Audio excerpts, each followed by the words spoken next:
राजेश्वरी जगत जननी भगवती माँ आशापुरा के चरणों में नमन नमन उन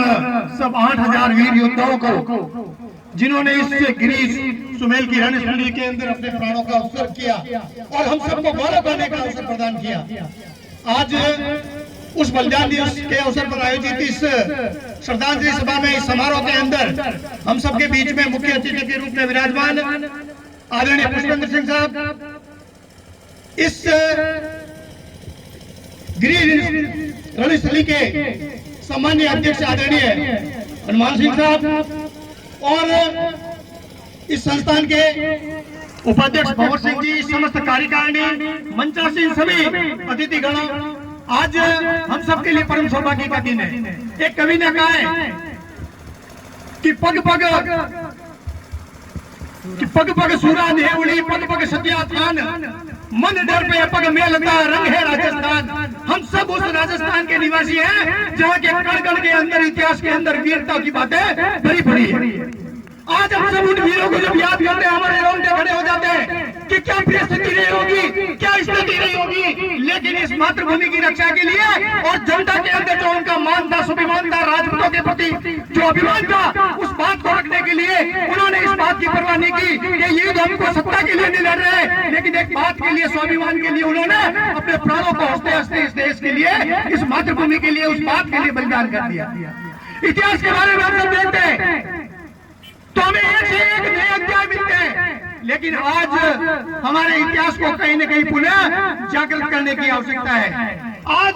जिन लोगों का इतिहास नहीं है वो इतिहास के लिए लालायित हो रहे हैं, लेकिन हमारा जहाँ इतिहास है उस इतिहास की ओर हम कहीं न कहीं विमुख हो रहे हैं, उदासीन हो रहे हैं। मैं आपको बधाई देना चाहता हूँ। मैं इस कार्यक्रम के अंदर पहले भी एक बार आया था, उस समय यहाँ का नजारा अलग था, लेकिन आज इस स्थान को हम देखते हैं यह भव्य फनोरमा बन चुका है, कई अच्छे प्रकार के भवनों का निर्माण हो चुका है और आदरणीय जैसे हनुमान सिंह जी के नेतृत्व में इस स्थान का जो विकास हुआ है, जो जमीन मिली है, वो निरंतर आगे प्रगति करती रहेगी। और आप सबसे भी मैं अनुरोध करना चाहूंगा कि जहाँ कहीं भी महापुरुषों की जयंतियां हो, जहाँ कहीं भी इस प्रकार के समाज के सम्मेलन हो, जहाँ कहीं भी इस प्रकार के आयोजन हो, आप बिना निमंत्रण के वहाँ पर आना सीख ले। अगर राजपूत इकट्ठा होता है तो अन्य जातियां कई प्रकार के उनके अंदर निकालती है, कई प्रकार के अर्थ निकालती है, क्योंकि राजपूतों के अंदर सबसे बड़ी एक समस्या है कि हम इकट्ठा होना नहीं सीखे। ये लोकतंत्र का जमाना है, लोकतंत्र के अंदर सिर गिनाए जाते हैं। पहले तीर तोप और तलवारों का जमाना था, उस समय सर कटाने के समय हम पीछे नहीं रहते थे, लेकिन आज सर गिनाने की जहाँ जगह आती है कहीं न कहीं हम पीछे हटते हैं।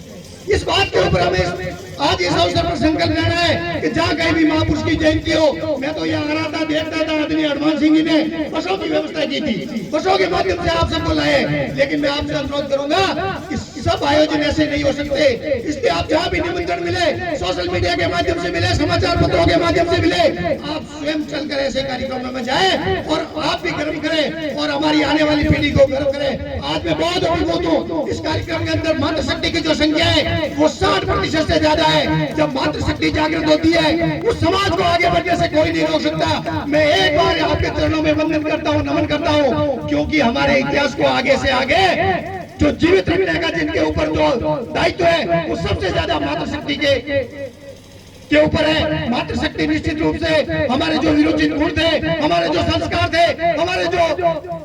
जो गुण थे, उन गुणों को एक पीढ़ी से दूसरी पीढ़ी में सम्मानित करती है। आप और सब हम जवान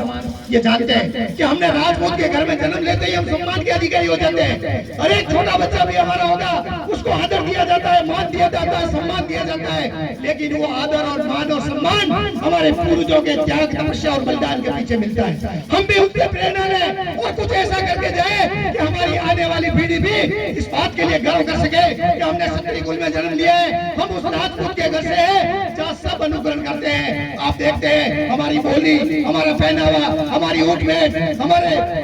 अन्य सांस्कृतिक गुण, सब राजपूत जैसा बनना चाहते हैं, लेकिन आज की परिस्थितियों में राजपूत किसी को पसंद नहीं है। इसलिए हमें हमारा आत्मावलोकन करना होगा। ऐसे अवसर, ऐसी जयंती, ऐसा समारोह हमें यह अवसर प्रदान करती है कि हम हमारे समाज के मंच पर बैठ करके इस बात की भी चिंता करें कि जो हमारे गुण थे, उन गुणों को आगे से आगे आने वाली पीढ़ी के अंदर हम स्थापित करें। हम तो गर्व करते हैं, लेकिन आगे आने वाली पीढ़ी भी इस बात के लिए गर्व करे। और अंत में मैं एक बात की और आपका ध्यान आकर्षित करना चाहता हूँ कि आज का जो जमाना है वो